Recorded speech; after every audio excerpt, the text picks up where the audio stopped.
estaba de bote en bote, la gente loca de la emoción.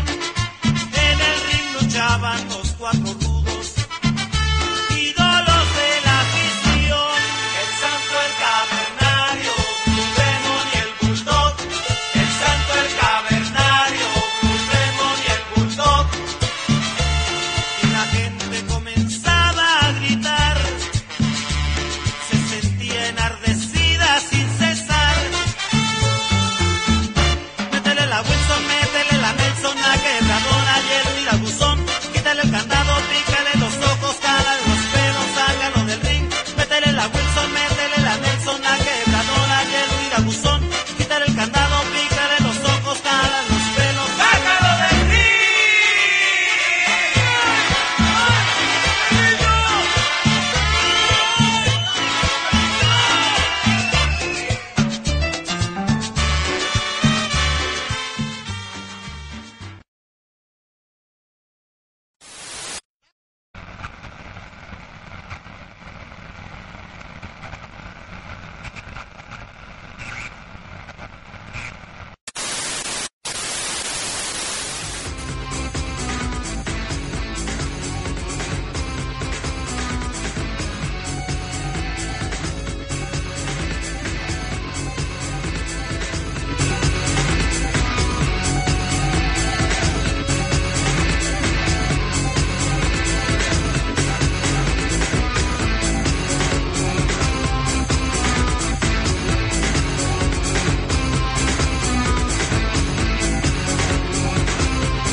Muy buenas noches a todos, bienvenidos como todos los martes a una nueva emisión del programa Hazlo Legal, cortesía del Quinto Poder. Desde luego un agradecimiento a todo el equipo de colaboradores de este blog y del stream, principalmente a Led que tiene a bien permitirnos el espacio. En este martes 5 de febrero, el cumpleaños 96 de la Constitución vigente, una Constitución bastante relevante. Yo sí sostengo que la Constitución verdaderamente importante y con notaciones trascendentes para nuestra sociedad es aquella de 1857 y esta última, que es la vigente, a final de cuentas es una transición con una serie de adiciones, ¿no? Pero bueno, después de breviario cultural, saludar a toda la gente que alcanzo a advertir en el chat. Veo a No Soy Troll, está Raccoon, Oli, Pulse Nike, apenas que lo veo por aquí, un saludo, Cesare, Mordred, Mike, no sé si sigan por aquí, y todos y cada uno de los que tienen a bien acompañarnos en el programa. Como todas las semanas se itera, la pretensión de este espacio no es generar una conciencia o un estudio jurídico técnico bastante avanzado, sino retomar temas de la materia del derecho de un modo bastante simple y enfocado a aspectos que probablemente puedan ser materia de la vida común de las personas. Es así que vamos a retomar, como todas las semanas que hemos estado trabajando, el juicio de amparo. Nos quedamos ya casi por terminar las generalidades en esa guisa. En particular, estábamos hablando ya de cuestiones del sobreseimiento, de las competencias, de la improcedencia y todo esto, ¿ok? Es así que la siguiente parte del programa, antes de empezar de una vez ya con la tramitación de los juicios que ya los hemos mencionado, pues es propiamente vamos a hablar de los términos. Por términos entiéndase los plazos en los cuales uno como persona, como ciudadano, puede interponer una demanda de amparo. No todos los plazos son genéricos o no siempre se aplica el mismo término. Estoy de manera redundante hablando. de cuestiones más comunes y que tienen un impacto mayor en los que estamos escuchando este programa y participando que en cualquier jurista, ¿no? Es así. Retomamos el artículo 21 de la Ley de Amparo. Tenemos un término genérico, eso sí, pero no siempre se aplica. El 21 como tal implica el término genérico para promover una demanda de amparo es de 15 días. Hasta 15 días se tiene de plazo. ¿Cómo se empieza a contar el término? A partir del día siguiente en que surte efectos la notificación del acto reclamado. Es decir, si a mí me notifican hoy, martes, habría que atender a la normatividad en turno para saber en qué momento surte efectos. A partir de ahí se cuenta el día siguiente y vamos a tomar 15 días, ¿ok? Esa sería la terminología básica.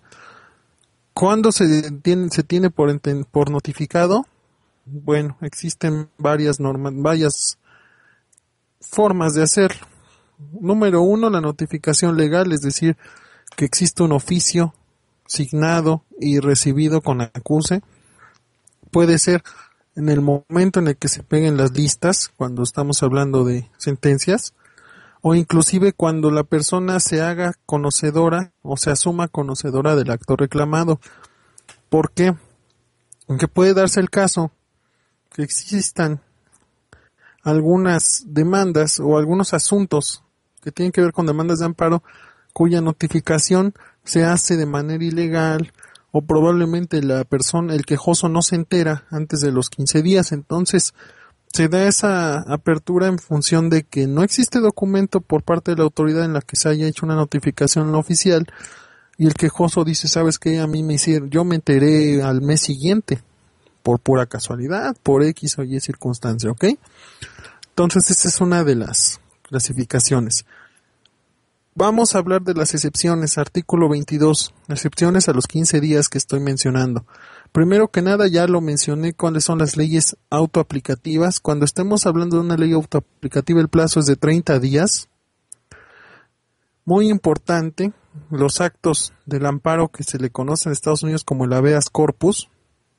Estos son amparos penales 100%, que sean objeto de ataques relativos al artículo 22 constitucional o al 17 de la Ley de Amparo. Mucho ojo, todos los días y horas del calendario son hábiles, es decir, estas demandas se pueden promover en cualquier tiempo. Y no nada más me estoy refiriendo al tiempo de tramitación de 9 a 2 de la tarde, no, sino que pueden ser promovidas durante un año, después de 2 años, es decir, no existe un plazo para interponer una demanda de amparo contra este tipo de actos. Otra excepción, estamos hablando de amparo directo, sentencias definitivas, laudos y resoluciones que pongan fin a un procedimiento cuando la parte quejosa no se había enterado lo que acababa de comentarles a ustedes, pero si está en provincia, es decir, fuera de la jurisdicción del acto reclamado, por citar un ejemplo, si el laudo se dicta en Tamaulipas y el quejoso está en ese momento en Guerrero, el plazo para interponer la demanda es de 90 días a partir del momento en el que él se da por enterado de dicho acto, y de 180 cuando se encuentra en el extranjero. Ok, esas también son un par de excepciones. Vamos para terminar este tema más o menos breve. Como días hábiles para promoción y substanciación de juicios, son todos los del año, con exclusión, esto es de la Ley de Amparo, no estoy hablando de jurisprudencia, en la jurisprudencia se han agregado algunos más. Sábados y domingos, desde luego, 1 de enero, 5 de febrero, 1 y 5 de mayo, 14 y 16 de septiembre, 12 de octubre y 20 de noviembre. Repito, no estamos hablando de cuestiones de días de asueto sino la Ley de Amparo genera estos días como días inhábiles. De ahí la necesidad, por ejemplo, de que exista una reforma. ¿Por qué? Por ejemplo, el día de hoy nosotros no tenemos el día libre, pero no podemos realizar ningún trabajo jurisdiccional, porque la Ley de Amparo nos los impide. Entonces es una especie de complicación en esta guisa. Los días y horas hábiles no aplican para los amparos que les había mencionado como habeas corpus, que pueden promoverse a cualquier día y a cualquier hora, día, noche, lo que sea, ¿ok? De ahí que estemos hablando de todos los días y horas son hábiles, no importa que sea el día feriado, que si es Navidad, nada de eso. A final de cuentas, los amparos por este tipo de actos ya los he citado, los tratamos en temas anteriores, no tienen un plazo ni tienen un horario específico. Los amparos, los subsecuentes por materia general dada la naturaleza del acto reclamado, sí se tienen que promover en días y horas hábiles, ¿ok? Hablamos de amparos laborales, amparos civiles, amparos administrativos o amparos en materia penal que no irroguen este tipo de notificaciones. Ahora bien, vamos a hablar de otro detalle bastante interesante dentro de estas generalidades. El último, antes de entrar ya en materia del juicio de amparo indirecto, y es el tema relativo a las notificaciones. También es bastante importante esto para los interesados y actuarios, cualquier estudiante de esto, es importante. Por regla general, las notificaciones o resoluciones en materia de amparo deben de ser dadas a conocer a las partes a más tardar dentro del día siguiente en que se hubiesen pronunciado, ¿ok? Nada que si mañana nosotros emitimos un auto lo notifico hasta el martes, no. Se tiene que hacer la notificación a más tardar el día jueves, ¿ok? Existen diversas reglas. Ya hemos hablado de las partes en el juicio de amparo. Ya, si mal no recuerdan, es quejoso, autoridad responsable, tercero perjudicado y Ministerio Público de la Federación, ¿ok? Todos ellos tienen una diferente manera de ser notificados. Vamos a hablar primeramente de los más, digamos, comunes. El Ministerio Público Federal. El ministerio es notificado por vía de lo que se le llaman las listas.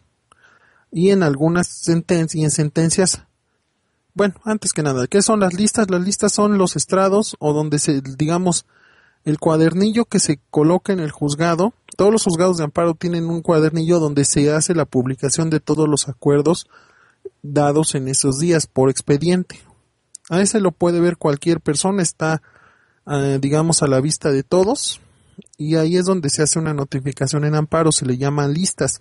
Al Ministerio Público se le publica de esa manera, y cuando son amparos o cumplimientos se le tiene que hacer una notificación personal. ¿Cómo se hace la notificación personal? El Ministerio Público está adscrito, por lo tanto se encuentra en el local del juzgado y se le presenta el expediente para que él lo vea, se asienta una razón en donde se manifiesta que el Ministerio Público ha sido bien notificado, firma y así se tiene por entendido, ¿ok? Hablamos ahora de las autoridades responsables. Las autoridades responsables siempre van a ser notificadas de manera personal en los autos importantes, digamos. No en autos autos intrascendentes se notifican por medio de lista. ¿Qué es un auto intrascendente? Una solicitud de copias, ¿qué podría ser también? Un cambio de defensor, este tipo de cosas. Pero cuando estamos hablando de admisiones, desechamientos, incompetencias, audiencias, sentencias, prevenciones, todo eso, diferimientos de audiencia, a la autoridad responsable se le hace la notificación por vía de un oficio oficial firmado por el secretario o por el juez y enviado al local que la autoridad responsable tenga bien señalar como su domicilio legal, y ahí se hace la entrega, se firma, se sella el acuse y se tiene por notificada a la autoridad responsable, ¿ok? Su término corre en el mismo día. Ahorita voy a hablar de esos términos. Estamos hablando ahora de las otras dos partes, el tercero perjudicado y el quejoso. ¿Ellos cómo son notificados? Pues empezando por el tercero perjudicado, él debe de señalar si quiere ser notificado por medio de listas, como ya lo he mencionado, o si quiere señalar domicilio para que se realicen las notificaciones. Si él señala un domicilio externo al del juzgado, vamos a aplicar la misma dinámica que con las autoridades responsables.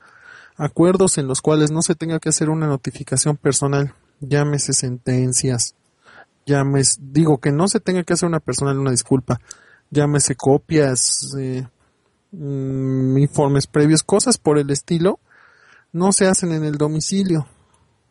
Cuando estemos hablando del acuerdo del primer auto que le recae la demanda, de la sentencia, del cumplimiento, de una ejecutoria, de acuerdos importantes, vaya, que sean relevantes en el procedimiento, se tienen que hacer de manera personal y el actuario, el notificador judicial, tiene que presentarse y constituirse exactamente en el domicilio que ha sido señalado y entenderse con las personas que está buscando y o que sean conocidos para dejar la notificación. Este actuario va a asentar una razón precisamente en la cual le va a firmar la persona que recibe, identificándose con una credencial o algo por el estilo. Si no quiere, se asienta. Si no quiere firmar, también el actuario asienta la negativa. Y en dado caso de que no concrete la notificación, pues puede dejar ahí un citatorio para presentarse al día siguiente, o de plano, si no encuentra el domicilio, se llena una razón de inexistencia del domicilio o de X o Y circunstancias, para que después de la tercera intentona de notificación de no encontrarse el domicilio, el juez ordena que se haga la notificación por listas hasta en tanto el tercero perjudicado señale un domicilio para oír recibir notificaciones. En el campo, repito, en el campo normal, en un entendido natural, lo que sucede es que se hace la notificación, el actuario se presenta, le entrega el documento, la copia certificada del auto, lo que tenga que hacer, y así se hace la personal, ¿no? Hablando del quejoso. En el quejoso aplica la misma regla que estábamos mencionando ahora, pero él tiene una serie de calidades diferentes. Esto va mucho en función de dónde se encuentra el quejoso, ¿ok? Y me quiero referir por excepción. Cuando estemos hablando de un quejoso que está privado de su libertad, las notificaciones se van a hacer en términos del artículo 28, fracción segunda de la Ley de Amparo. E inclusive en las del 28, fracción tercera. Vamos a particularizar. Hay internos que promueven denuncias de amparo, inclusive las promueven ellos mismos sin necesidad de un abogado, ¿ok? Entonces, cuando un interno está promoviendo, las notificaciones se hacen en términos del 28, fracción tercera. ¿Para qué? Para que todos y cada uno de los autos, aquí sí no importa si es de copia, el auto que sea, se tienen que hacer por vía personal, es decir, el actuario va a tener que constituirse en el centro de reclusión, por ejemplo en el reclusorio sur, y notificar al interno de cada uno de los autos, ¿ok? Cuando hablemos de un interno que tenga un abogado, por ejemplo, él puede señalar del domicilio, probablemente del despacho. Mucha gente hace eso, no solamente internos, sino pues particulares, señalan del domicilio del despacho del abogado y ahí se hace la notificación. Hay juzgados que son bastante garantistas, como probablemente el nuestro, que cuando tenemos a un interno como quejoso, aún a pesar de que haya señalado el domicilio del abogado o las listas como notificación, al momento de emitir la sentencia se hace la notificación personal. Esto es válido en aras de evitar una injusticia y que el mismo interno esté notificado de manera adecuada, ¿ok?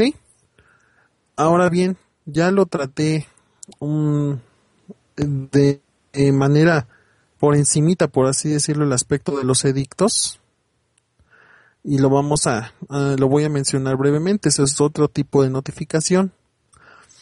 Los edictos, repito, son notificaciones que por regla general se hacen a los terceros perjudicados cuando el domicilio que señaló el quejoso no existe o en ese domicilio no se encuentra el tercero.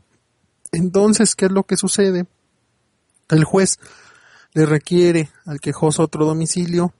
Si no lo da o da otro que no es, lo que sucede es el juzgado solicita y requiere a diversas instituciones ya gubernamentales, ya privadas, como Telmex, Comisión de Agua, CFE, probablemente al IFE, Secretaría de Relaciones Exteriores, al SAT, al Registro Federal de Electores y a las de vialidad, a diversos entes, ¿no? Para que le presenten datos de la persona, relativos al nombre de tal persona, del tercero que están buscando. Derivado de todo esto, las autoridades o el Telmex, que no es autoridad, por supuesto, presentando domicilios. Si ninguno de estos funciona, lo que se hace es ordenar precisamente la notificación que he mencionado por edictos. ¿Qué son los edictos? Son unas publicaciones que se van a hacer en el Diario Oficial de la Federación y en 2 periódicos de circulación nacional, a efecto de que de la notificación. Los edictos se dan a costa del quejoso. Por eso son tan complicados, son alrededor de 35,000 pesos por publicación. Una vez hechas esas publicaciones se tiene por dada la notificación, por completada. De no hacerse, pues el juicio cae en lo que habíamos hablado de la caducidad y por lo tanto se sobresee. Así de sencillo, ¿ok? Porque no se integra correctamente en términos de abogados, voy a usar ese término, no se integra la litis, es lo que se conoce como la no integración de una litis. Entonces, esa es otra notificación. Ahora sí vamos a entrar al tema del amparo indirecto, pero antes voy a leer el chat. Un saludo a todos los que están enviando saludos muy amables. Pregunta Murdred, ¿cómo debe ser notificado? ¿Se vale que te dejen recados pegados en tu puerta?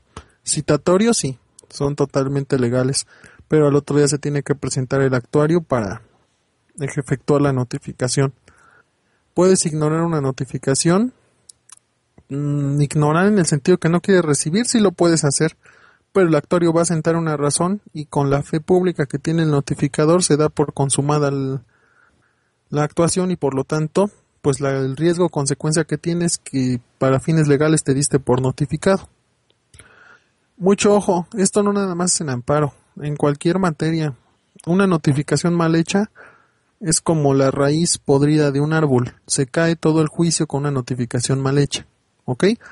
Un porcentaje alrededor de un 60-70% de todos los juicios, no en amparo, pero en juicio ordinario, se caen por la notificación. Hagan de cuenta que vamos a hacer un símil, lo que pasa con una detención mal hecha, tumba todo el juicio o un procedimiento penal.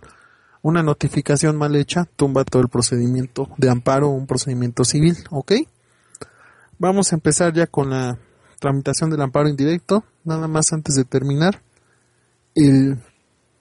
la ley, digamos, reglamentaria es la ley de amparo, ya lo hemos mencionado, y de manera indirecta, el Código Federal de Procedimientos Civiles. Todo aquello que la ley de amparo no maneje se conlleva en el Código Federal de Procedimientos Civiles. De ahí que la ley de amparo sea una ley esencialmente de derecho civil, ¿ok? No es de derecho penal. Pues bien, ahora sí, entramos en la tramitación de lo que se le conoce como el amparo indirecto. Ya hemos hablado qué es el amparo indirecto. Es el juicio donde se van a ventilar violaciones antes del procedimiento, durante el procedimiento, después del procedimiento o fuera del procedimiento que no impliquen sentencias definitivas, laudos o resoluciones que pongan fin a un procedimiento. ¿Ok? Ya mencionamos que estamos hablando de un juicio que se tramita ante los juzgados de distrito por regla general y ante los tribunales unitarios de circuito por excepción, más la especificación que habíamos mencionado en términos de los artículos 38 y 39 cuando hablamos de amparo, de los amparos relevantes cuando importa en peligro la vida o de la libertad, que los jueces de instancia van a proveer sobre la suspensión del acto reclamado en este caso, dada la distancia o la posible dificultad de hacer llegar la demanda al juez de distrito, pues se utiliza esta excepción, pero nada más por cuanto hace a la suspensión del acto, la cual vamos a tratar en este programa ahora sí. Pues bueno, el amparo directo, vamos a empezar con la clave desde los artículos 114 al 152 de la ley de amparo. Ya hablamos de la competencia, entonces me voy a ir al artículo 116 para los interesados en qué es lo que se debe de formular o de presentar como mínimos necesarios para presentar una demanda de amparo, ¿ok? Existen dos tipos de formulación de demandas, por escrito y lo que se le llama por comparecencia. La demanda por comparecencia, que es la excepción a la regla, solamente se puede presentar en materia penal y contra actos como los que ya he mencionado del habeas corpus, de privación de la libertad, deportación, destierro, extradición, detención ilegal, ¿cuál otro? Peligro de la vida, azotes, mutilaciones, segregación. Todos estos actos son actos digamos, de una importancia mucho mayor porque estamos hablando de afectaciones corporales. Ya lo hemos mencionado. Aquí se puede hacer una demanda por comparecencia. ¿Qué es una demanda por comparecencia? Que no necesita presentarse un escrito, sino puede ir un individuo en representación del quejoso a solicitar el amparo.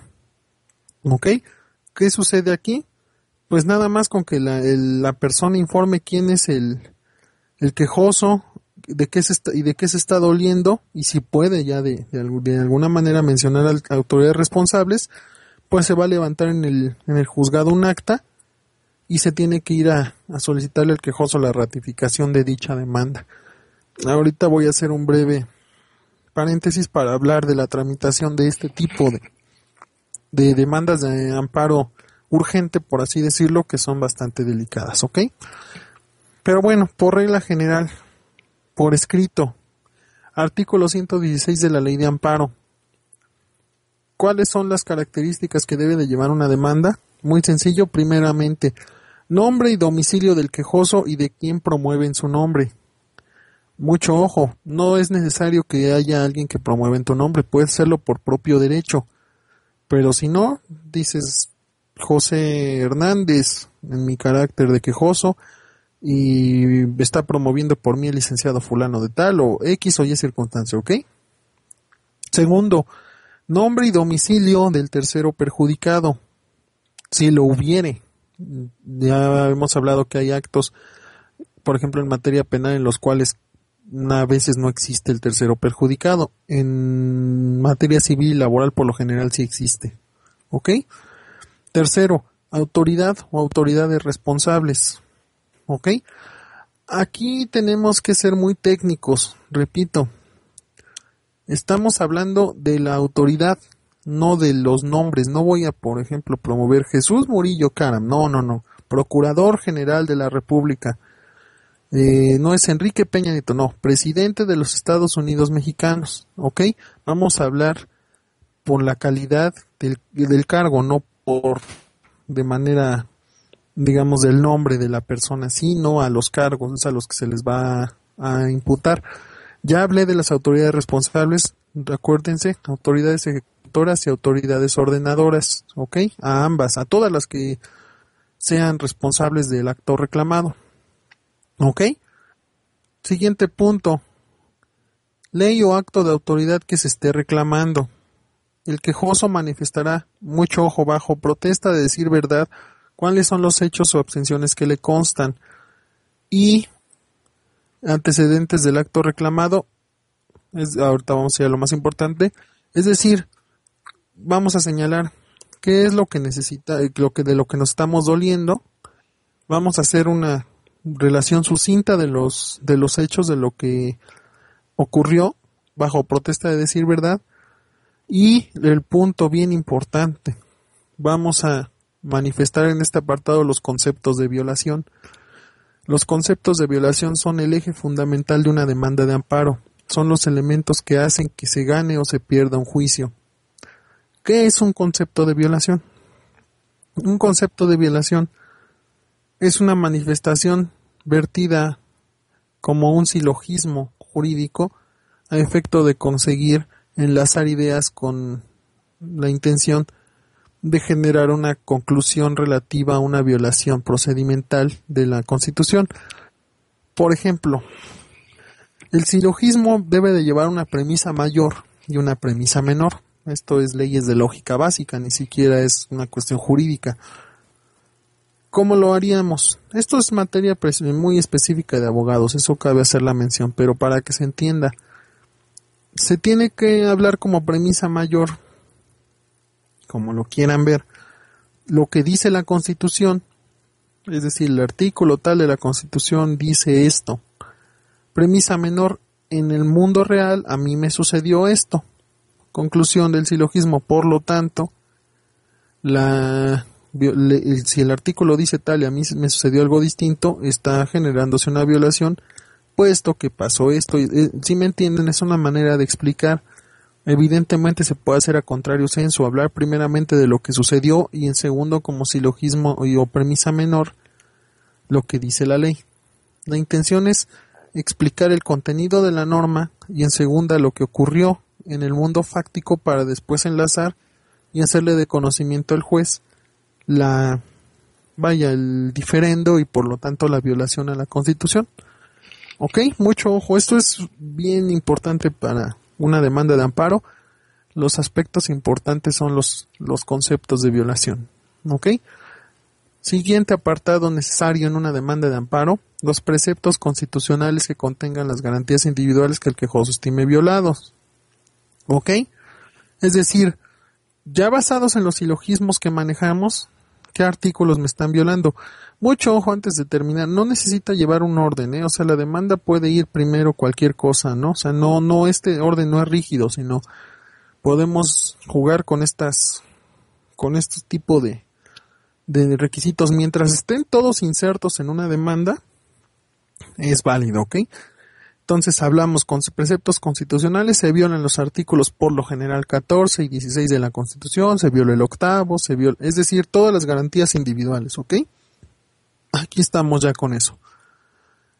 Y a final de cuentas, la última fracción, estamos hablando de amparo, soberanía, ya los había mencionado, cuestiones de competencia, que se debe de mencionar el precepto de la Constitución que contenga la facultad restringida de la Federación, que los estados invaden o viceversa.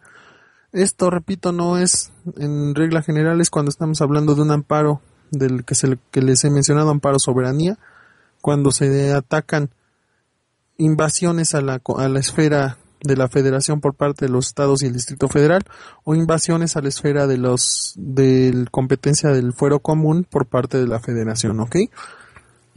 Bueno, zanjado este tema o este apartado de la demanda, hay que hacer una mención. Nosotros presentamos nuestra demanda, mucho ojo, evidentemente debe de ir firmada. Y la falta de firma en una demanda anula la validez de esta, ¿ok? Y mucho ojo, el quejoso, el promovente debe de exhibir copias para cada una de las partes cuando menos, ¿ok? Si en la demanda promoví contra, vamos a hablar en términos genéricos, auto de formal prisión, una demanda contra un auto de formal prisión, que es probablemente las demandas más sencillas en cuanto al número de autoridades. ¿Quién es el que dicta el auto de formal prisión? Un juez, ¿ok? Ya hablando de un juez, vamos a señalar al juez como la autoridad ejecutora y ordenadora, porque el auto de formal prisión no tiene mayor ciencia. Entonces yo te llevo mi demanda contra el juez 57 del DF. Vamos a hablar de un ejemplo. Presento mi demanda, pues ¿cómo la debo de presentar? Debo de exhibir el original, desde luego, y una copia para cada una de las partes. A saber, una copia para la autoridad responsable, es decir, para el juez, otra para un tercero perjudicado en dado caso que exista. En este caso no existe, salvo que hubiera reparación del daño, aquí sí podría existir. Vamos a hablar de esa parte bastante relevante después en este programa. Una para el Ministerio Público Federal, desde luego, y en dado caso de que quiera aperturar el incidente de suspensión del acto, tengo que presentar otra, ¿ok? Entonces todos hay que ir haciendo cuentas. Obviamente no es un número siempre general, sino depende del número de autoridades responsables. Les platiqué la semana pasada de una demanda que tuve con 650 jueces. Tuvimos también la Policía de Investigación de 15 entidades de la República, desde luego a PGR, y esta demanda la presentaron con alrededor de 750 copias. Ok, entonces ya se imaginarán la tonelada de papel, pero es necesario hacerlo así. Ok, ya presentamos nuestra demanda en términos y en tiempo. Se presenta la demanda y lo primero que va a hacer el juzgado es juzgado o tribunal, emitir un auto que es un acuerdo, una respuesta que emite el juzgado a lo que tú promoviste. Esto es en términos del artículo 8 constitucional. Toda solicitud ante ente gubernamental debe tener una respuesta en breve término. Ya hablamos en este mismo programa que no debe de pasar al más del día siguiente que se hizo el acuerdo. La notificación. ¿Qué sucede? Cuando vamos a recibir el auto inicial a la demanda, puede ir en 4 sentidos, digamos, importantes, generales, ¿ok? 5, mejor vamos a hablar de 5. 5 respuestas que pueden recaerle a un auto, en el primer auto en el que se va a recaer la demanda. Por regla general, la admisión de la demanda, ¿ok? Si la demanda cumple con todos los requisitos, está en tiempo, no tiene ningún vicio, se va a dictar un auto admisorio. ¿Qué dice entre los aspectos más importantes un auto admisorio? Primero se le va a asignar el número de amparo. Obviamente se tiene por admitida.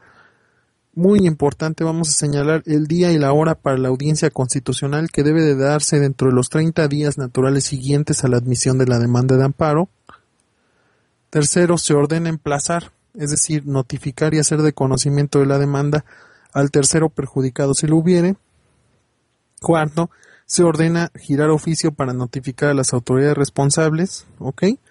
Por regla general, dentro de los 5 días siguientes a la admisión de la demanda, y por regla particular, dentro de los 3 días, cuando es un amparo que se le conoce como amparo soberanía, ¿ok? Y no miento con amparo soberanía. Amparo en términos del artículo 22 de la Constitución y 17 de la Ley de Amparo. Amparos graves, vamos a usar ese término, ¿ok? Otro aspecto importante, se va a dar vista, desde luego notificación al Ministerio Público Federal. Si se dan cuenta, lo que les estoy hablando es la notificación a todas y cada una de las partes. Y muy importante, esto en dado caso de existir, desde luego, se va a proveer sobre la suspensión del acto reclamado y a tramitar el cuaderno incidental. Es decir, el incidente de suspensión va aparte del juicio general. Ahora mismo hablamos de eso, terminando este tipo lo que recae en este auto admisorio. Segundo, si no es un auto admisorio, puede existir un auto de desechamiento. ¿Desechamiento cuándo? Cuando la demanda es improcedente. Ya hablamos de todas las causales de improcedencia, cuando son actos de la Corte, cuando estamos hablando de actos del Tribunal Electoral, cuando se consintió el acto, es decir, no se promovió en el plazo, cuando no existe el acto reclamado, cuando es materia de un juicio que ya es, o sea, todas las que hablamos en programas anteriores, en el primer programa de amparo me parece que lo tratamos, le recae un auto de desechamiento, ¿ok? Tercera circunstancia que puede ocurrir, una prevención. ¿Qué es una prevención? Cuando el juez no te admite la demanda, ni te la desecha desde luego, pero dice, ¿sabes qué? Tu demanda le faltan cosas. Por ejemplo, no se cubren los requisitos que les había mencionado, que no se señaló a las autoridades responsables, que no se le entiende al acto, X o Y, que la demanda esté un poco confusa o bastante confusa. el juez va a prevenir al quejoso y le va a decir: te prevengo para que dentro de 5 días siguientes me aclares tu juicio. También sucede la prevención cuando no se presentan las copias que había mencionado. Si no se exhiben todas las copias, se previene al quejoso. Si el quejoso no desahoga, es decir, no cumple con lo que el juez le dice de, digamos, aclararme la demanda, se va a tener por no presentada, ¿ok? Es distinto el desechamiento, ¿por qué? Porque puede volver a promoverla, pero se entiende por no presentada, es decir, no se admite la demanda si no se desahoga esa prevención. Otra circunstancia que puede ocurrir: incompetencia. ¿Qué es incompetencia? Que el juez no pueda conocer de ese asunto, ya sea, por ejemplo, que sea de otra materia o que sea de otro grado. Citando, ya yéndonos en concreto, supongamos que me promueven a mí, juez, nosotros estamos en juzgado de amparo penal, y me promueven, como les había dicho, una demanda contra una ley, la ley del IVA, por ejemplo, ¿ok? Nosotros como juzgado de amparo penal, esto no sucede en las entidades federativas, digamos, pequeñas o probablemente distintas al Distrito Federal, porque los juzgados son mixtos, ¿ok? Entonces, por lo general, ellos conocen de todo. Pero en el DF, particularizando, por la división de materias, entra una demanda contra la ley del IVA en un juzgado de amparo penal, y el juez de amparo dice: ¿sabes qué? Yo no soy competente para conocer de tu demanda. Por lo tanto, yo te digo que la turnes al juzgado de administrativo, o en dado caso, el juez de amparo mismo, que es lo que últimamente se hace, remite envía las constancias, envía la demanda a un juez administrativo en amparo para que él resuelva si admite o no, ¿ok? También puede darse una incompetencia, por ejemplo, por grado, ¿ok? Por grado es, ya lo hemos hablado, nos llegue un amparo de un acto relativo a un tribunal unitario de circuito. Ya lo había mencionado, cuando son actos de unitarios, es otro unitario el que conoce. Entonces, un juzgado de distrito recibe una demanda cuando tiene que ver un acto con un unitario y simplemente ¿sabes qué? No soy competente, y se lo remito a un unitario para que él resuelva, ¿ok? Vamos a hacer una precisión antes de entrar en el último de los posibles circunstancias. Todas estas ejemplos que les di, todas estas, digamos, consecuencias, ya sea admisión, desechamiento, incompetencia o prevención, pueden darse en un auto, en el primer auto. Es decir, hay autos que tienen incluso las 4 circunstancias. ¿Cómo, me van a preguntar? Pues sencillo. Las demandas de amparo no se dan a veces por un solo acto reclamado, sino hay gente que promueve por fácil 20, 30 actos reclamados. Entonces, voy a ejemplificar. Hace alrededor de un año recibimos una demanda relativa al asunto del PGR de una circunstancia medio grave de unos ministerios públicos, y él me promovía por citar: ¿sabes qué? Te promuevo amparo estoy libre, no eran cuates que estaban libres, te promuevo un amparo contra el orden de detención, la orden de aprehensión, el arraigo, el cateo, aseguramiento de bienes, la posible consignación, el posible auto de formal prisión y incomunicación. Cosas, promovió fácil como por 7, y todos estos y sí eran ciertos. ¿Qué sucede con esta demanda? Se advierte que hay actos reclamados que sí se deben de admitir, por ejemplo la detención, la aprehensión y el cateo posiblemente. Hay actos que se deben de desechar por pura lógica, por ejemplo el arraigo. ¿Por qué desecharíamos el arraigo? Pues si el tipo está libre y se está doliendo de que lo van a detener, ¿cómo carambas, perdón el término, promueves contra un arraigo? Se supone que estás libre. El arraigo procede cuando estás efectivamente arraigado, privado de tu libertad. Por lo tanto es inexacto y se debe de desechar. Ya lo mencioné, decía la posible consignación, la posible auto de formal prisión.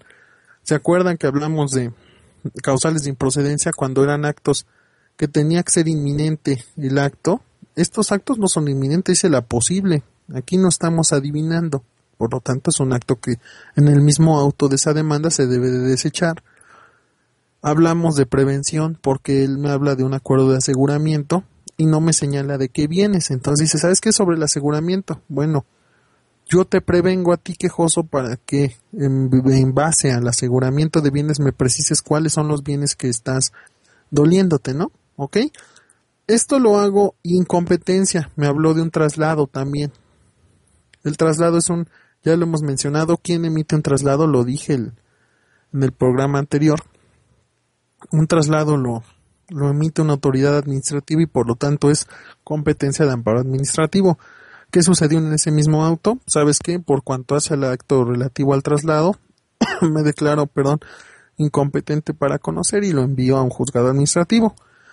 Es un auto bastante largo y tedioso, pero a lo que quería ejemplificar que puede suceder que 1, 2, 3 o todas las circunstancias puedan recaer en este auto, ¿ok?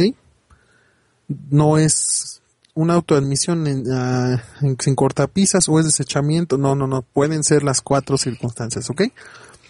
Y la última, que es quizá la más improbable, es un impedimento. ¿Qué es un impedimento? Cuando el juez no puede o no debe conocer del juicio. ¿Por qué? Por muchas razones. Puede ser que el juez tenga interés en el negocio, que sea amigo, enemigo, o tenga un antecedente con partes de este asunto. Por ejemplo, eso nos tocó con uno de los últimos jueces que tuve en un juzgado anterior que trabajé. Él fue juez de procesos y llevó un asunto de uno de los lugartenientes del Chapo Guzmán como juez de procesos penales. Él condena a este hombre. Años después, el juez que les menciono como juez ya de amparo recibe una demanda del mismo lugarteniente del Chapo. Pues ese es un impedimento. ¿Por qué? Porque el juez ya había conocido previamente un asunto en nivel de procesos. ¿Ok? Entonces el juez lo que dice, ¿sabes qué? Me declaro incompetente o impedido y lo turno a otro juez de amparo que no tenga este tipo de vínculos o de relaciones que se puede presumir podrían afectar la esencia del asunto. ¿Ok? Bueno. Antes que nada, el chat dice César, saludos Antenita, dice que desde hace 8 minutos está escuchando. Pues, gracias, muy amable por la atención.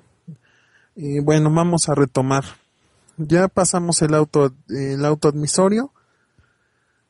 Se va a citar a la audiencia constitucional. Mucho ojo, la audiencia constitucional es la base del amparo indirecto. ¿Ok?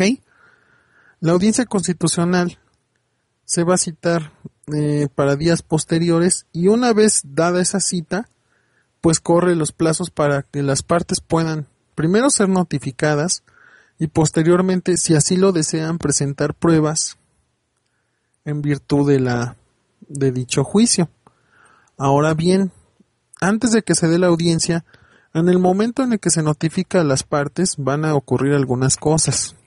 Las importantes, pues, dadas ya se van a tener por notificados a todos. Pero en el caso de la autoridad responsable, que es decir, es la demandada de este juicio, se va a requerir algo fundamental, que se le llama el informe justificado. ¿Qué es el informe justificado? La explicación o respuesta que da la autoridad responsable.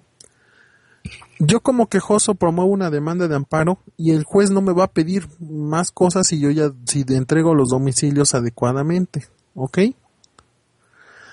Al tercero perjudicado le van a pedir que señale un domicilio para que se apersone y nada más, pero a la autoridad responsable le van a decir en términos coloquiales esto. ¿Sabes qué? Vamos a hablar de un ejemplo. PGR.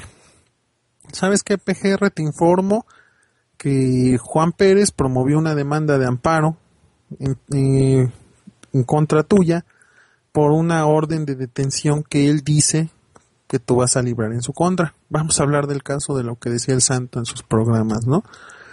Sabes que hay una orden de detención en tu contra librada por ti, PGR.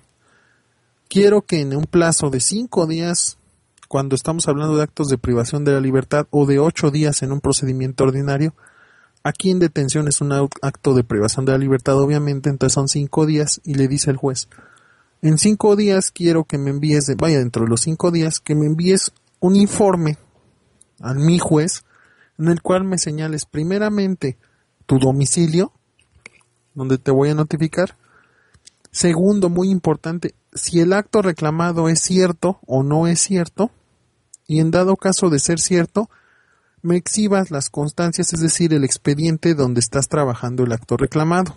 Esto no es a criterio de la autoridad, no es, ay, si se lo quiero enviar o no se lo quiero enviar. Están obligados.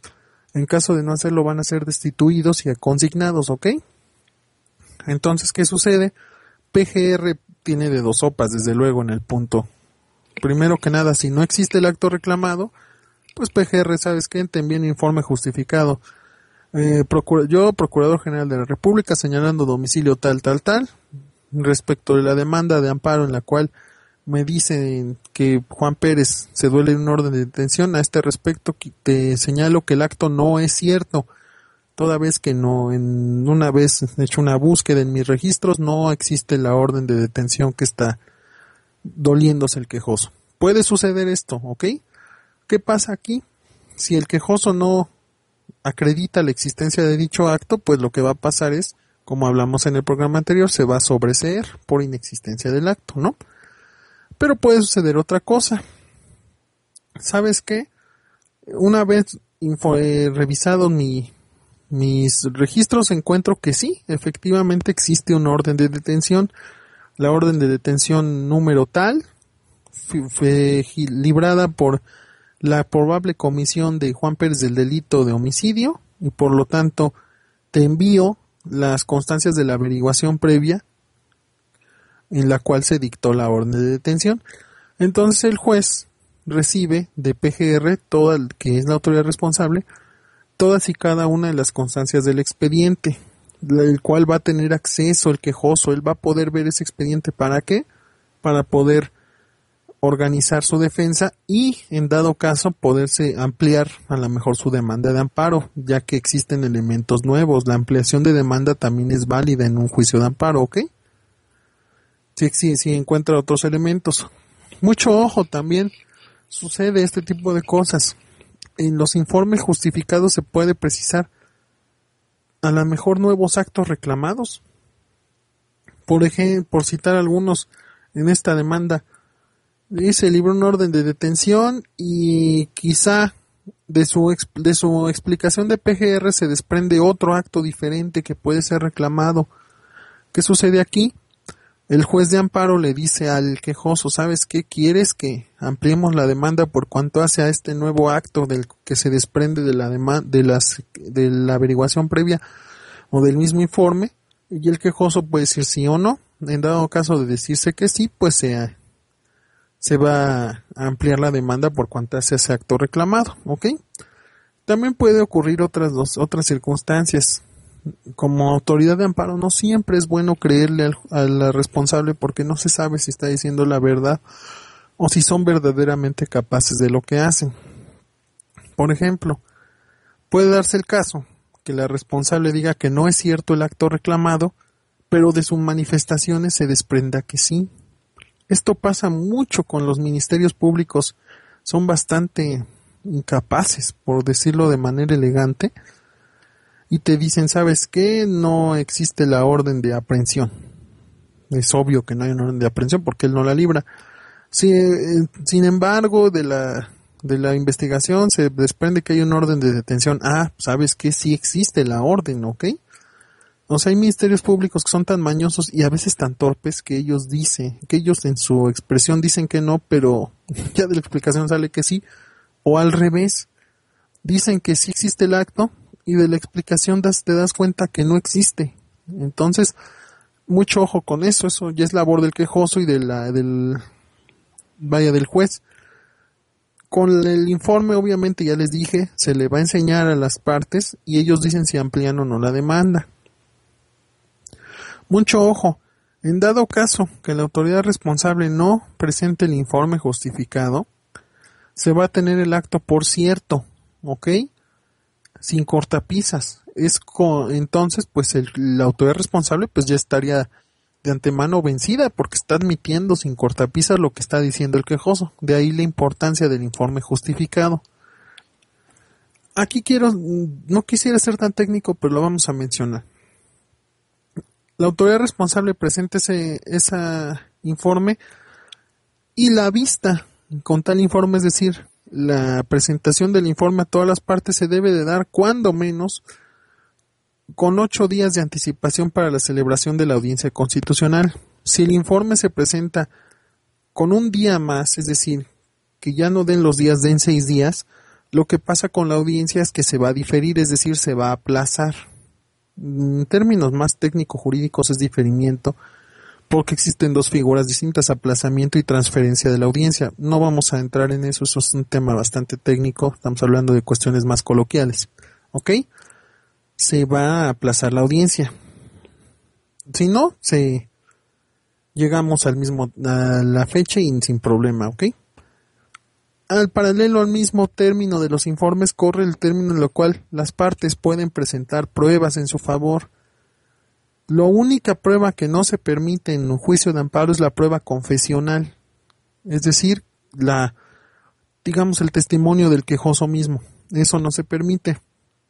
Fuera de ello, se permiten las pruebas testimonial, la prueba pericial, la prueba de lo que se le llama inspección judicial y desde luego la documental, que es la prueba reina en un juicio de amparo. ¿Ok?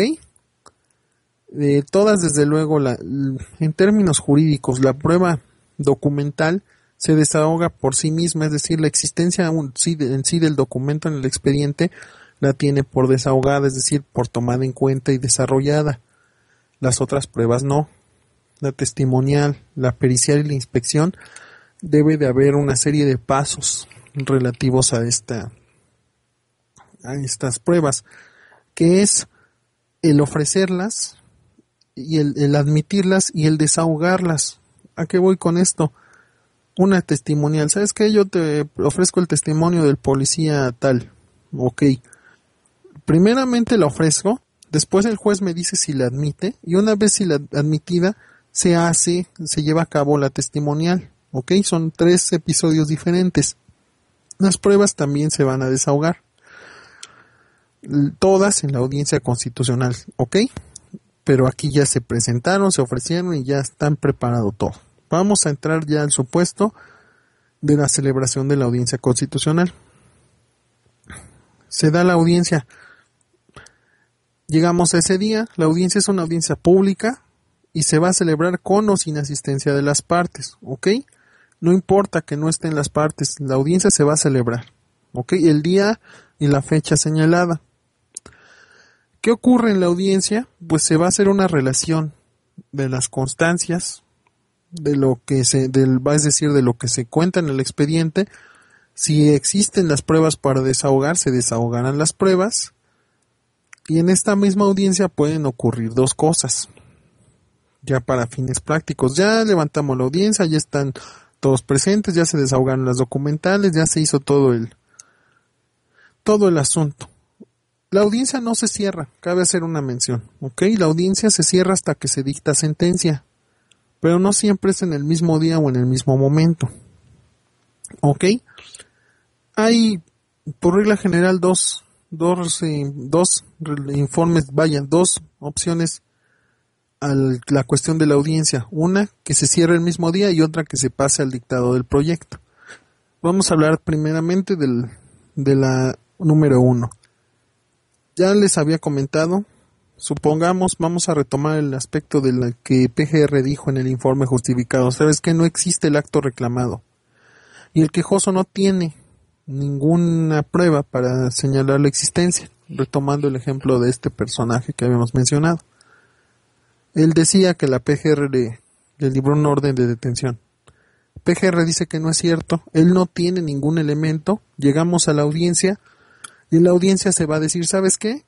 Tengo el informe justificado, la PGR dice que no existe, el quejoso no presentó ningún medio de prueba para desacreditar la inexistencia del acto que dice PGR, por lo tanto, se acredita la causal de improcedencia que ya habíamos mencionado, de inexistencia del acto, y por lo tanto se recae a un sobreseimiento. En consecuencia, el mismo día de la audiencia, el mismo día que se levantó, se termina en consecuencia, se resuelve. Primero, se sobresee el juicio de garantías y por lo tanto se notifica personalmente. ¿Qué ocurre aquí? se perdió el juicio de amparo por inexistencia del acto, ¿ok? En el mismo día. ¿Por qué? Porque es un asunto en el cual el quejoso no tuvo ni siquiera elementos para acreditar algo que la autoridad dice que no es cierto, ¿ok?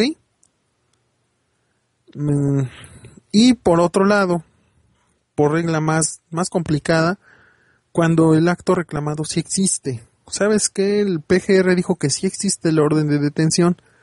¿Qué va a suceder? Se va a dictar sentencia. Vamos a analizar si la orden de detención es constitucional.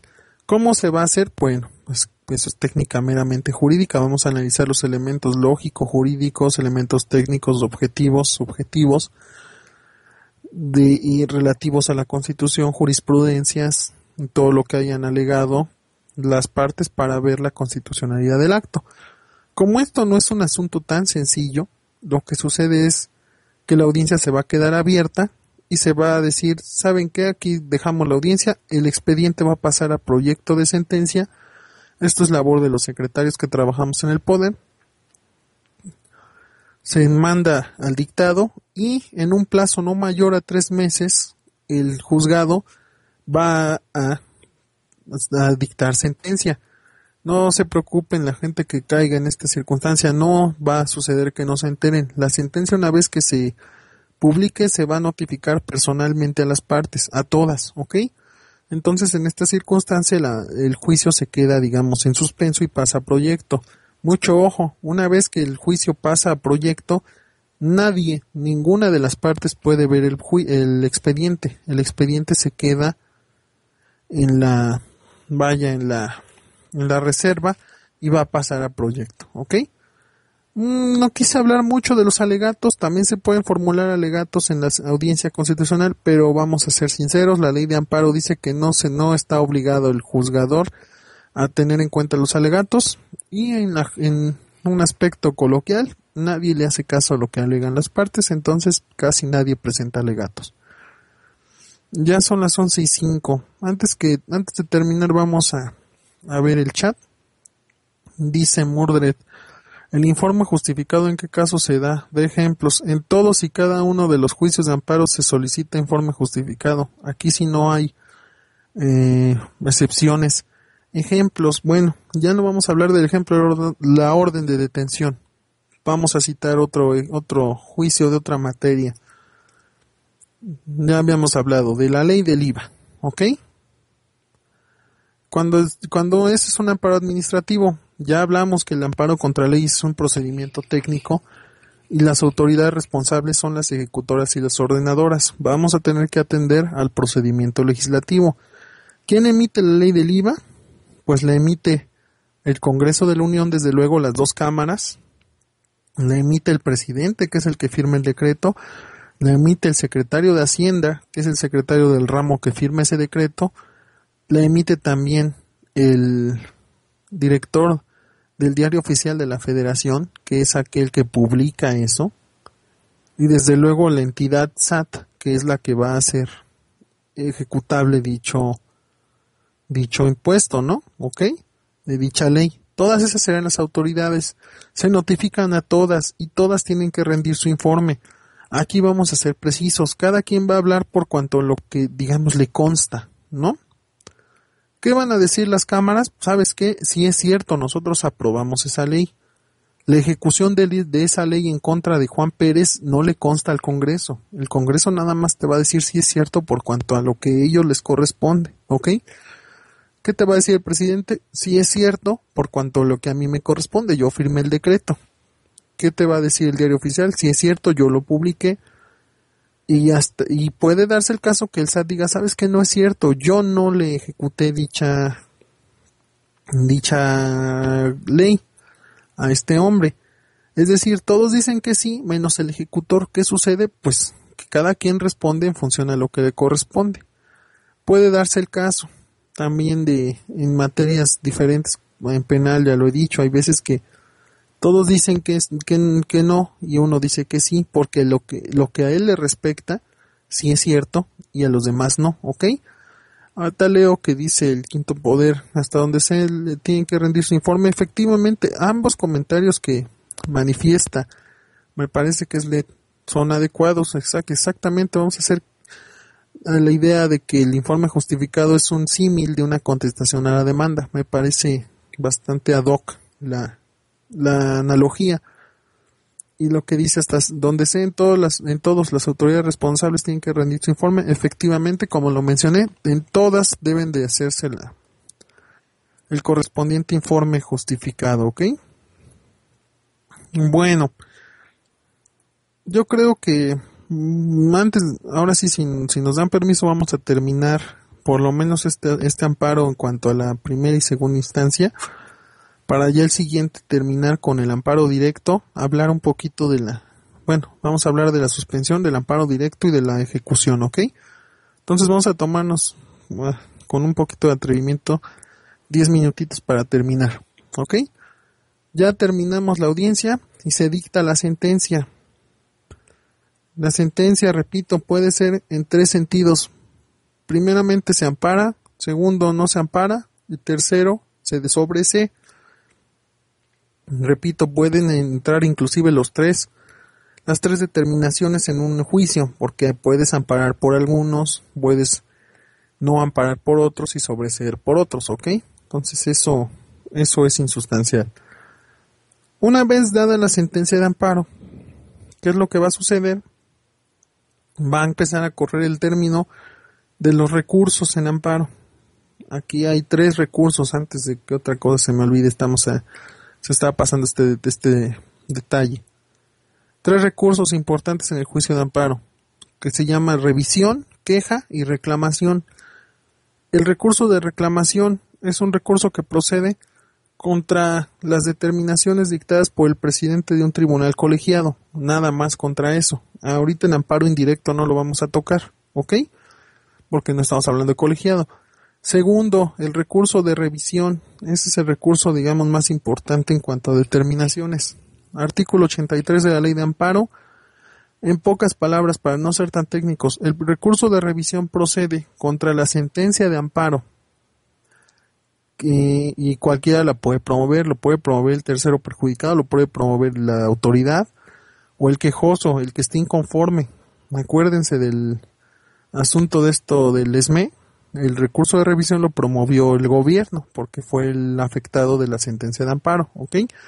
También se promueve el recurso de revisión contra el auto que desecha la demanda, contra el auto que niega la suspensión definitiva del acto, es decir, contra determinaciones definitivas procede el recurso de revisión. Se tiene 10 días para promover el recurso una vez notificado de la determinación. Y el otro recurso, que es el más tedioso, que es el recurso de queja. El recurso de queja procede contra todo lo que no sea revisión, para no irnos tan lejos, es decir, acuerdos de trámite que esté uno inconforme, la prevención en una admisión, la negativa a una suspensión provisional, en ejecutoria de sentencia, ¿ok? Todo lo que no sean determinaciones definitivas de amparo promueve la queja. La queja por regla general se tiene en 5 días, salvo cuando hablemos de cuestiones de ejecutoria, que en algunos no se tiene plazo y en otros se tiene 1 año. No voy a entrar en un aspecto tan técnico porque ya estamos desviando un poco. Pero bueno, se dicta la sentencia y se tienen 10 días para promover la revisión. ¿Ok? Vamos a promover un recurso de revisión, la va a promover en este caso el quejoso. Está inconforme con que se negó su amparo. ¿Ok? ¿Qué sucede? ¿Cómo se promueve un recurso de revisión? Muy fácil.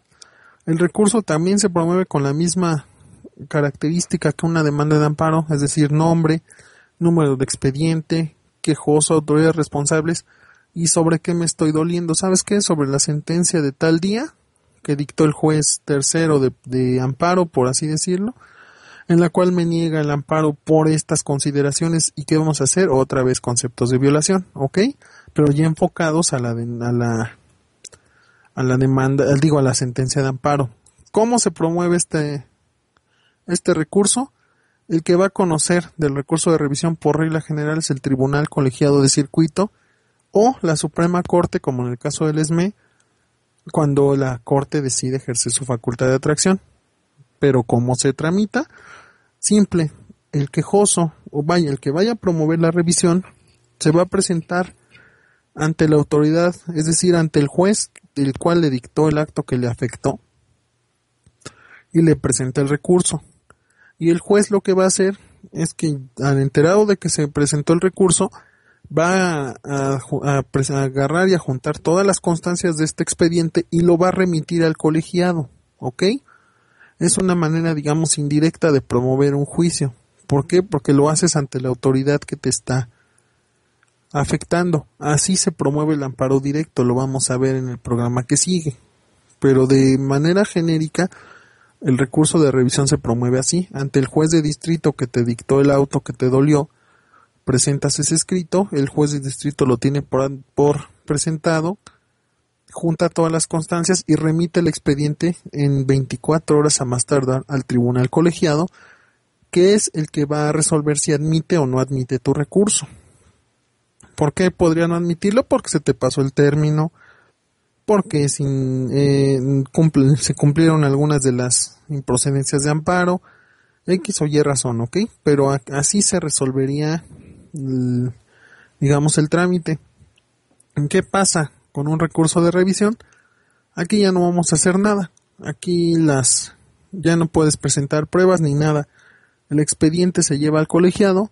El tribunal colegiado va a presentar sus consideraciones y va a dictar sentencia. Pero ya nadie va a estar, no vamos a tener audiencia, no vamos a tener nada. Simplemente vamos a esperar a que colegiado, en un plazo del mismo modo, no mayor a 3 meses, nos señale cuál es la resolución. ¿Ok? Entonces llega el colegiado y notifica, ¿sabes qué? En diversos sentidos. Por ejemplo, colegiado puede decir, ¿sabes qué? Se confirma la sentencia del juez, es decir, no procede tu recurso de revisión, el juez tiene razón y se confirma la sentencia. Esa revisión, esa resolución, causa estado por el solo hecho de existir. ¿Qué significa causa estado? Que ya no existe recurso. Cosa juzgada, se terminó, adiós, ¿ok? Puede suceder en otro sentido.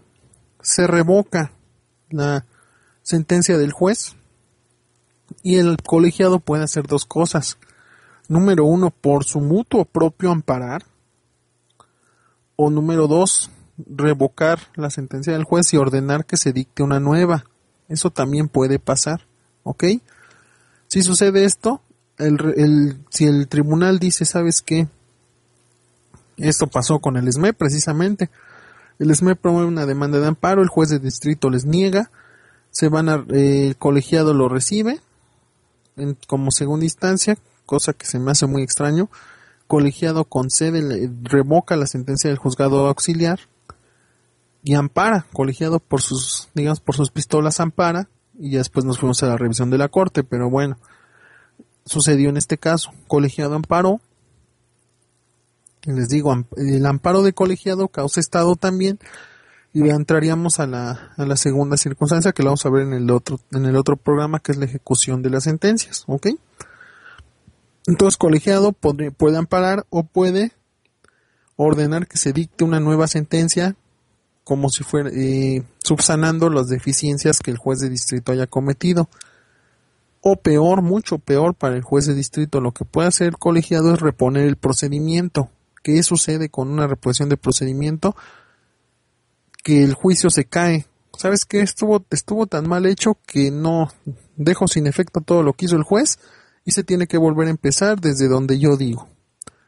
Aquí voy a retomar lo que preguntaba Mordred de las notificaciones. Una notificación mal hecha, si colegiado la revisa una sentencia de amparo y en el expediente advierte que una notificación fue mal hecha, dice, ¿sabes qué? Ni siquiera tiene caso que le entre al fondo del asunto y repongo procedimiento, es decir, todo lo que se hizo posterior a la notificación mal hecha no vale y vamos a regresar al punto de esa notificación para hacerla bien y volver a iniciar el juicio, ¿ok? Esto también puede suceder. Así las cosas, colegiado pues es el que tiene la última palabra en un asunto de amparo indirecto. Ya lo mencioné, la Suprema Corte puede hacer lo mismo pero vaya, tiene las mismas irregularidades que mencioné de colegiado. ¿Cómo se hacen las sentencias?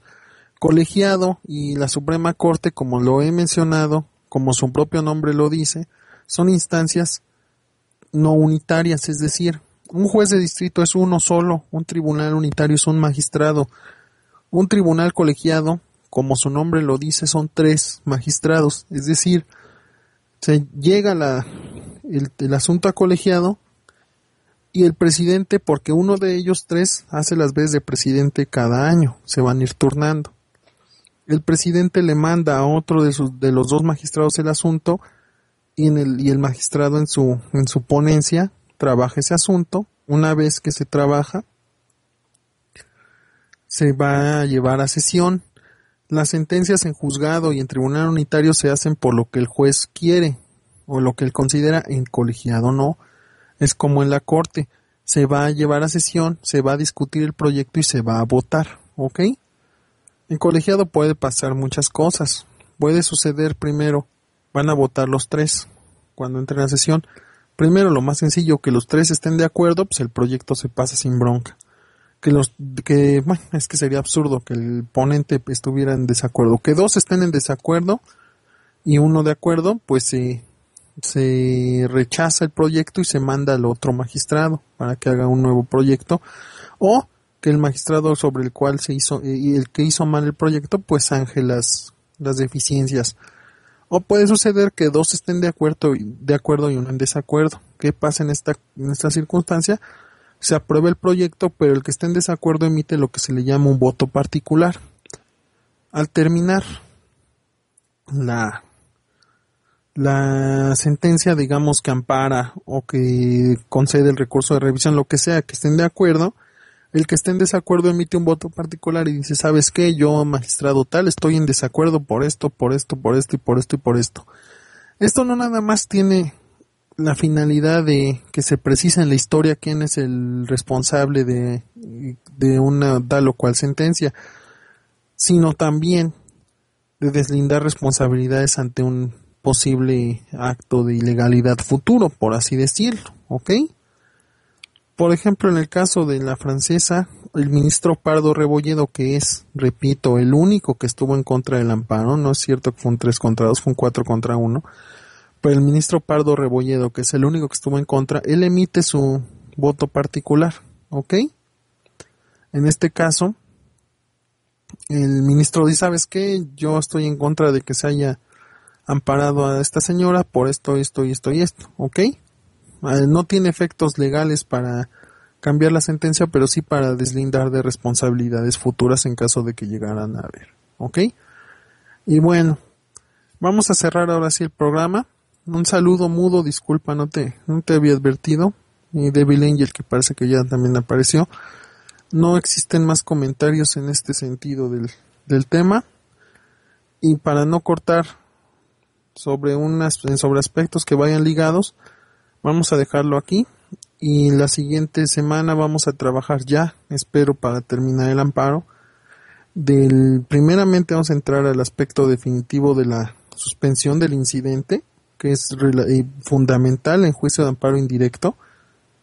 Entonces nos vamos con el incidente de suspensión del acto y vamos a tratar del amparo directo para posteriormente finalizar en un tema que durante una buena parte de los programas ha estado interesado Mike, que es el aspecto de la ejecución de las sentencias de amparo y desde luego por afinidades políticas supongo la relación que tiene un incumplimiento de una ejecutoria con un trámite de destitución y de desafuero judicial sobre funcionarios públicos, que no sé en todos los casos, pero vamos a hablar de eso, ¿ok? Entonces, bueno, pues si no hay ningún comentario en ese respecto, parece que no. Entonces vamos a cortar la transmisión. Nada más una acotación, no le crean, ¿no? Repito, 3-2 con el amparo Luis Llano, 4-1 contra el amparo. Así de sencillo. Entonces, vamos a dejar de desvirtuar. Los 2 ministros que no votaron a favor del amparo Luis Llano, uno no quiso amparar y el otro sí. Entonces, Para fines del amparo es lo mismo, 4 contra 1. Entonces cerramos.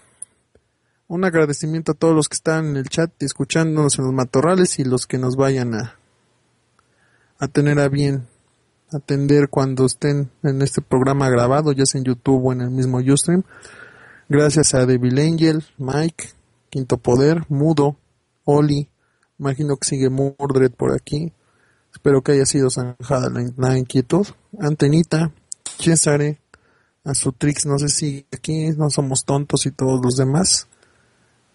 Repito, nos vamos con el siguiente programa de amparo para la semana siguiente y ya no nos hacemos más tardada la despedida. Esto fue Hazlo Legal, de cortesía del Quinto Poder.